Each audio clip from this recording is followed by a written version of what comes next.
आता बघा टॉप 9 राजकीय बातम्या।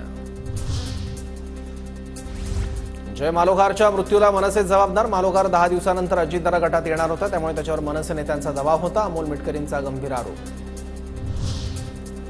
चिल्लर लोकांच्या काय गाड्या फोडता? गाड्या फोडायच्याच असतील तर पवार फडणवीसांच्या फोडा। मिटकरी आणि आव्हाडांवरील हल्ल्यावर प्रकाश आंबेडकरांचं वक्तव्य। मनसेतील खुंशी लोक काहीही करतात। रमेश किणी प्रकरण पचवल्यानं हे लोक काही करू शकतात। अमोल मिटकरींचा हल्ला बोल। मुंबईत येताना सांगून ये, मानखुर्दमध्येच मनसे स्टाईलने तुझा समाचार घेणार। मनसे कार्यकर्त्यांचा बॅनरमधून अमोल मिटकरींना इशारा। सिटिंग जागा ज्यांना त्यांना राहाव्यात अशी प्राथमिक चर्चा झाली, मात्र मेरिटनुसार उमेदवारांना संधी देण्याची मानसिक तयारी। जागा वाटपावर अजितदादांची माहिती।